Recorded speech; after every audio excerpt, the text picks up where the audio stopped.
Hey drumheads, Little Drummer Boy here, and today I'm going to do a book review on this book that my friend Barrett Hopper let me borrow, and it's Amazing Truths How Science and the Bible Agree by Dr. Michael Guillen, and it's a really good book, man. It's only 172 pages, but deep. I've got some great studies out of here that I'm going to share with you later. And it'll be multiple studies too. There's not enough room to do it all in one video. Plus, it'd just be too long, and I like to keep it short and sweet. So, because I know, the longer the video is, the less likely you're going to watch it or watch it all the way through. I don't even like watching long videos myself or long sermons. They used to tell us at Fruitland Baptist Bible College, the mind can only comprehend what the seat can endure. And they would say never ever go more than 40 minutes for a sermon, but shoot, I keep mine about 20 minutes. Anyway, this is a great book, y'all. Science and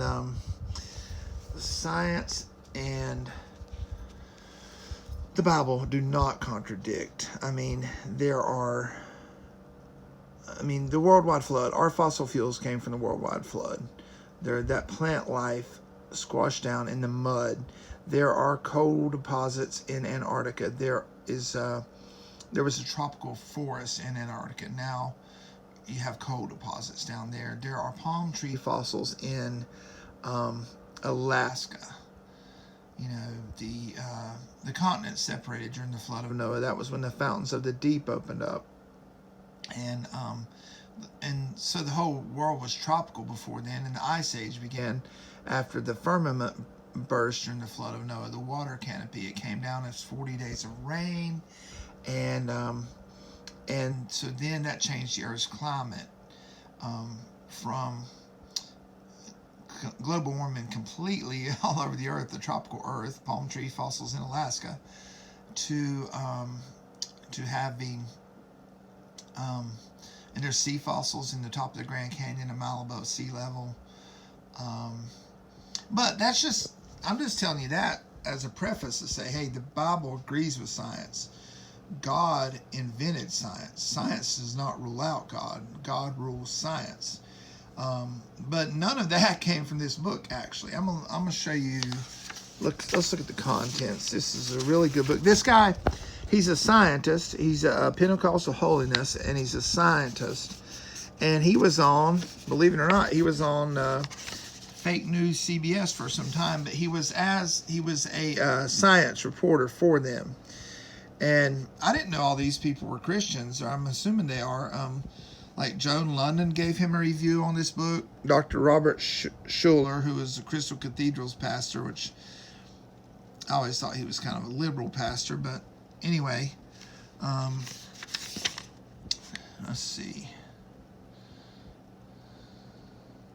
And that's all the names I know here. But anyway, he's a scientist, and he was a science correspondent for CBS News. And he was the first person to broadcast live from Antarctica. And so he talks about the best of both worlds. Objective truth exists. That's the first chapter.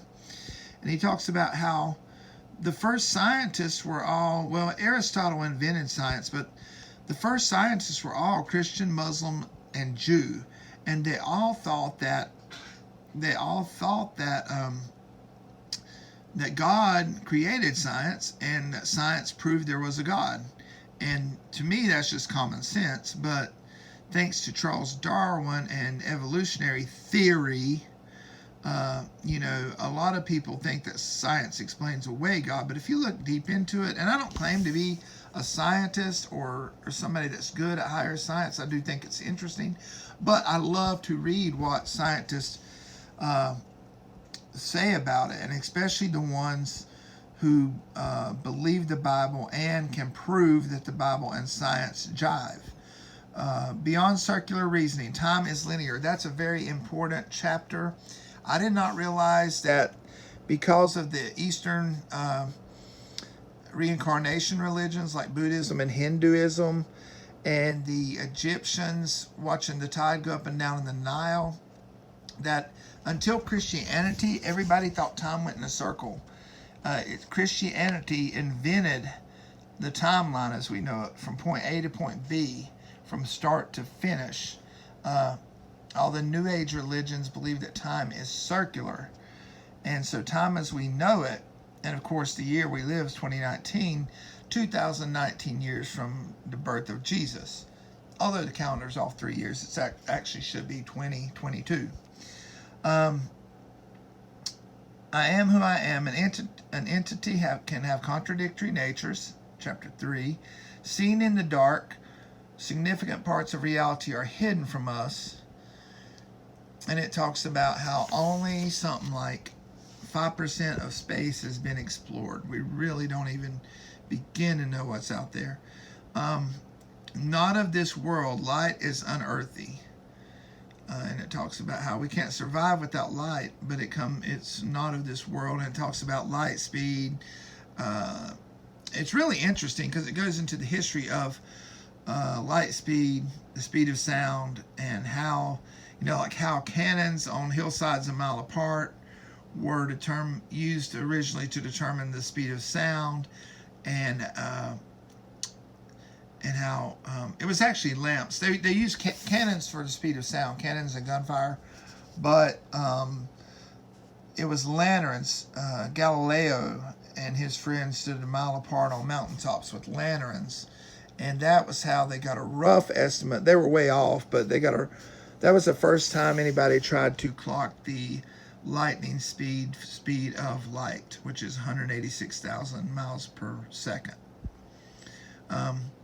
An extraordinary event. The universe was created ex nihilo, which means out of nothing. So, and actually, people tie in the Big Bang Theory with evolution, but it was actually an evolutionist who came up with the Big Bang Theory to try to explain what Christians believe, that there was nothing, and God said, let there be light, and then there was everything. So the Big Bang Theory is actually biblical. The Big Bang Theory comes from the Bible, not evolution. The certainty of uncertainty. Truth is bigger than proof. La vida loca. Cause and effect can be disproportional. 9. The cosmic grapevine. Instantaneous communication is possible. 10. Beyond fleas and grapes, humans are unique. Y'all, I highly recommend this book. I give it 5 stars. I feel like I've had a college course in science after reading this book. And it was a borrowed book, so I put everything else aside to read it for a couple weeks to study it, actually, and take notes on it, to present to you folks later what I've learned. And but it's a great book. I don't agree with him on everything. He cites Genesis 1 a lot and Genesis 2, but he also tends to agree with the evolutionary theory that the world is millions of years old and stuff like that. But the carbon-14 dating has proved to be bonkers. It's said that lava rocks from the Mount St. Helens volcano in 1980 are hundreds of thousands of years old. So if you believe the Bible, the earth is about 6,000 years old. There was 2,000 years from Adam to Abraham, 2,000 years from Abraham to Jesus, and 2,000 years from Jesus to now. So we're just around 6,000 years old if you go by the Bible, which I do. Because, there's all this evidence of the flood happening, and, there are chariot wheels. Go look it up on YouTube, y'all. There are chariot wheels all the way across the Red Sea where Moses and the Israelis crossed on dry ground, and the Egyptian army was crushed and drowned by the water walls when they fell back in. So check it out. The Egyptian chariot wheels thrown across the Red Sea. Some of them are still attached to their axles, and they have coral growing on them now, but they're still down there. Just another proof that the Bible is correct. Always is, always was, always will be. So anyway, Like, subscribe, and share if you like my videos. And I hope you enjoy them. I hope they're interesting and informative. And I hope y'all have a blessed day and a great weekend. Love ya. Bye.